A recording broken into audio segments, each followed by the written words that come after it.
श्री कृष्ण गोविंद हरे मुरारी, हे नाथ नारायण वासुदेवा। राधे राधे मेरे प्यारे भाइयों बहनों माताओं व बंधुओं, संस्कार की बातें चैनल में आपका स्वागत है। बंधुओं, आज एकादशी के दिन मैं आपको सुना रही हूँ एकादशी की कहानी। बंधुओं, एकादशी देवी सब पुण्यों से अधिक है। यह सर्वदा मोक्ष देने वाली है। जो मनुष्य भी एकादशी का व्रत करते हैं उन्हें मोक्ष की प्राप्ति होती है। उनके जन्मों जन्मों के पापों का नाश हो जाता है। बंधुओं, जो मनुष्य एकादशी का व्रत नहीं करते हैं वे भी यदि एकादशी की इस कहानी को सुनते हैं तो उनके जन्मों जन्मों के पाप नष्ट हो जाते हैं और उन्हें भी मोक्ष की प्राप्ति होती है। बंधुओं, यदि आपने हमारे YouTube चैनल संस्कार की बातें अब तक सब्सक्राइब नहीं किया तो जरूर करें और बेल आइकन दबाना ना भूलें। बोलो एकादशी की जय हो। एक बार एक राजा के दो बेटियां थी। छोटी बेटी एकादशी का व्रत किया करती थी। हर कोई छोटी बेटी की प्रशंसा किया करता था और बड़ी बहन छोटी बहन से ईर्ष्या करती थी। एक बार पड़ोसी राजा का बेटा बड़ी बेटी को देखने आया, लेकिन उसे बड़ी बेटी की जगह छोटी बेटी पसंद आ गई। राजा की छोटी बेटी अब बड़ी बहन छोटी बहन से और भी चिढ़ने लगती है। वह छोटी बहन को मारने के नए नए तरीके अपनाती रहती है। एक बार वह लड्डू में जहर मिलाकर उसे खिलाने की कोशिश करती है और एक बार वह मटके में जहरीला सांप रखकर छोटी बहन के कमरे में रख देती है। एक बार छोटी बहन को पनघट पर पानी भरने के लिए ले जाती है और धोखे से कुएं में धक्का दे देती है, पर हर बार ग्यारस माता उसे बचा लेती है क्योंकि वह ग्यारस माता के व्रत किया करती थी। बड़ी बहन बहुत परेशान हो गई कि यह तो किसी भी तरह नहीं मरती। तब एक दिन बड़ी बहन छोटी बहन से बोली, मेरी प्यारी बहन, भगवान ने हम सब की मृत्यु किसी न किसी तरह लिखी है। क्या तुम्हें पता है कि तुम्हारी मृत्यु कैसे होगी? बड़ी बहन बहुत सीधी थी, छोटी बहन बहुत सीधी थी। वह बोली, मेरी मृत्यु मेरे पालतू तोते व तोते के गले में जो हार है उसमें अटकी हुई है। यदि कोई मेरे तोते को मारकर उस हार को लेकर पहन ले तो मैं मूर्छित हो जाऊंगी और फिर उस हार को उतार कर कहीं रख दे तो मैं जीवित हो जाऊंगी। उस रात छोटी बहन अपने पिता के पास गई और बोली, पिताजी, मुझे शक है, यदि मैं मर जाऊं तो आप मुझे जलाना नहीं, आप मुझे हमारे पुराने महल के कुएं के पास झोपड़ी बनाकर खाट पर सुला देना। राजा बोले, बेटी, तुम ऐसा क्यों बोल रही हो? 2-3 दिन बाद तो तुम्हारी शादी है। तब छोटी बेटी बोली, पिताजी, समय का कोई भरोसा नहीं। इस तरह शादी वाला दिन भी आ गया। शादी वाले दिन बड़ी बहन छोटी बहन के पालतू तोते को ढूंढती है, पर वह उसे कहीं नहीं मिलता। तभी दरवाजे पर बारात आ जाती है। वरमाला का कार्य संपन्न हो जाता है। फेरों की रस्म शुरू हो जाती है। उधर बड़ी बहन तोते को ढूंढ लेती है और वह उस तोते को मार देती है। वहीं छोटी बहन के 3.5 फेरे राजकुमार के साथ पूरे हो जाते हैं। तभी छोटी बहन मूर्छित होकर गिर जाती है। उधर बड़ी बहन तोते के हार को खुद पहन लेती है। तब फेरों में सभी घबरा जाते हैं। सभी बारातियों में हलचल मच जाती है कि राजकुमारी को क्या हुआ। सब डर जाते हैं। तब राजा वैद्य हकीमों को बुलाते हैं। छोटी राजकुमारी को महल में ले जाकर लिटा दिया जाता है। वैद्य और हकीम राजा से कहते हैं, राजकुमारी ना मरी है ना जीवित है, हमने ऐसा पहली बार देखा है। तब राजा उनसे कहते हैं, बाहर जाकर बोलना कि राजकुमारी बेहोश है, अभी थोड़ी देर में ठीक हो जाएगी। यदि तुम ऐसा नहीं कहोगे तो मैं तुम्हें फांसी दे दूंगा। बेचारे वैद्य हकीम राजा के कहे अनुसार बोल देते हैं। तभी बड़ी बेटी आती है और कहती है, पिताजी, मुझे छोटी बहन के मरने का बहुत दुख है। उससे ज्यादा दुख मुझे आपकी इज्जत का है, जो कि खराब हो जाएगी।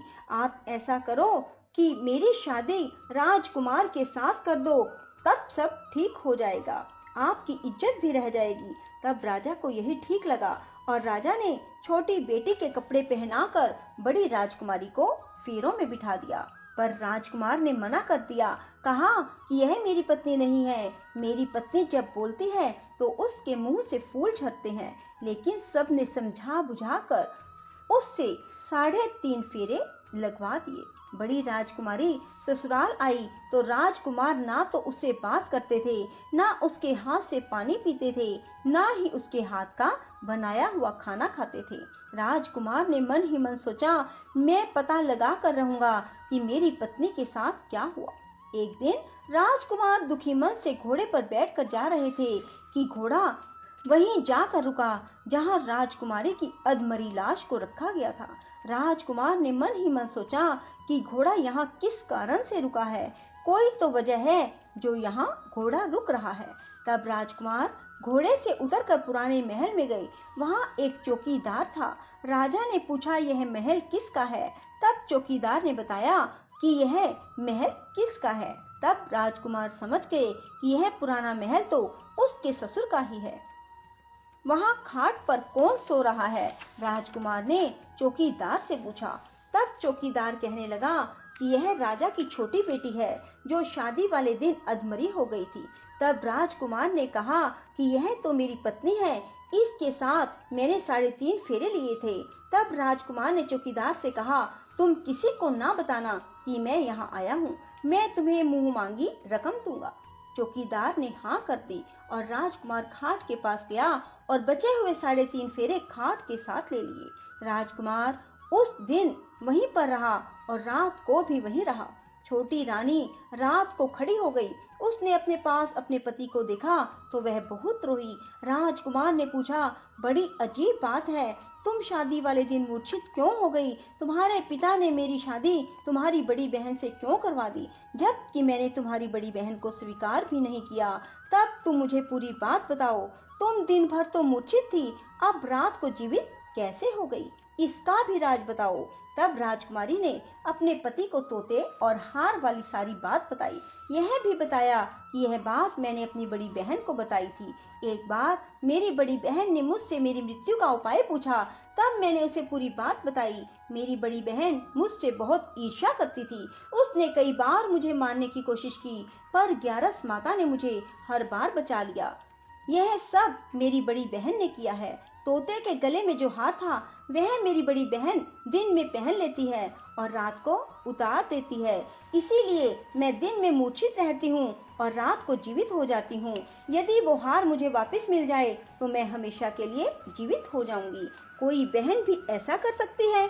अब राजकुमार छोटी राजकुमारी के साथ वहीं दिन बिताने लगे। बड़ी रानी ने दासियों को भेजकर पता लगाना चाहा कि आजकल राजकुमार दिन रात कहाँ रहते हैं, पर उसे कोई खबर ना लगी। उधर छोटी रानी गर्भ से हो गई। एक दिन छोटी रानी ने राजकुमार से कहा, मुझे चाहे बेटा हो या बेटी, रात में ही हो, दिन में तो मैं मूर्छित रहती हूँ। पर एक दिन राजकुमार को किसी काम से बाहर जाना पड़ा और तभी राजकुमारी प्रसव से हो गई। तब उसने ग्यारस माता को याद किया। तब ग्यारस माता स्वयं आकर उसका प्रसव करवाती है। उसके सुंदर पुत्र पैदा होता है। तभी वहाँ राजकुमार आ जाते हैं। उसने भी ग्यारस माता के दर्शन किए। ग्यारस माता बोली, ये मेरी परम भगत है, और बोली, जब तुम्हारा बेटा 5 वर्ष का हो जाए तब तुम इसे अपनी पत्नी का हार लाकर पहना देना। देखते ही देखते कुंवर 5 वर्ष का हो गया। बेटा युवराज 5 वर्ष का हो गया। तब राजकुमार अपने बच्चे से कहते हैं कि बेटा युवराज, तुम यहीं रहना, माँ की खाट के पास, मैं शहर से काम निपटा कर आता हूँ। तब बड़ी रानी के दास दासी राजा को वहाँ से आते हुए देख लेते हैं और बच्चे को उठवा लेते हैं। बच्चे के 2 टुकड़े कर दिए जाते हैं, एक टुकड़ा चक्की के नीचे और एक अपने पलंग के नीचे रख लेती है। तब वह ग्यारस माता को याद करती है और ग्यारस माता भीख मांगने के लिए बड़ी रानी के महल में आती है। तब बड़ी रानी अपने दास दासियों के हाथों भिक्षा भिजवा देती है, पर ग्यारस माता कहती है कि मैं तो तुम्हारी रानी के हाथों से ही भिक्षा लूंगी। तब वे जाकर उसे कहते हैं। तब बड़ी रानी खुद उसे भिक्षा देने के लिए आती है। तब ग्यारस माता बिल्ली का रूप बनाकर अंदर जाती है और उसके बच्चे के जो 2 टुकड़े होते हैं उन्हें इकट्ठा जोड़ देती है और उसमें प्राण फूंक देती है और उसे लेकर चली जाती है। राजकुमार कुंवर को लेकर महल में जाते हैं और कहते हैं, रानी, ये बच्चा मेरी दूर के रिश्ते की बहन का है। यदि तुम इसे प्यार से रखोगी तो शायद मेरा दिल भी तुम पर आ जाए। तब बड़ी रानी कुंवर को लाड प्यार से रखती है। तब एक दिन राजकुमार अपने बेटे से कहता है कि तुम अपनी मामी से हार मांग लो, हम ये हार लेकर तुम्हारी माँ के पास चलेंगे, पर ये बात अपनी मामी को मत बताना। कुंवर बोले, मामी मामी, मुझे अपना ये हार दे दो। एक बार तो रानी जवाब दे देती है, पर फिर उसे ये बात याद आती है कि जब राजकुमार ने उसे कहा था कि यदि तुम बच्चे का ध्यान रखोगी तो मेरा दिल तुम पर आ जाएगा। तब बड़ी रानी कुंवर को हार दे देती है। कुंवर उस हार को लेकर अपने पिता को देते हैं। आज हम आपके हाथ का बना हुआ खाना खाएंगे, हम आते हैं, तुम खाना तैयार करो। बड़ी रानी बहुत खुश हो जाती है कि आज मेरे पति मुझसे खुश हैं। तब राजकुमार छोटी रानी के पास जाते हैं। बड़ी रानी उधर बहुत खुश होती है। तब राजकुमार छोटी रानी को वो हार पहना देते हैं और छोटी रानी जीवित हो जाती है और महल में छोटी रानी और बच्चे को लेकर आते हैं और बड़ी रानी को अपने ससुर के यहाँ छोड़ने के लिए चले जाते हैं और उन्हें सारी बात बताते हैं। उसके ससुर भी इस बात में शर्मिंदगी महसूस करते हैं और कहते हैं, ये मेरी परवरिश में ही कुछ ना कुछ कमी रही होगी। और ग्यारस माता की कृपा से छोटी रानी के भाग जाग जाते हैं।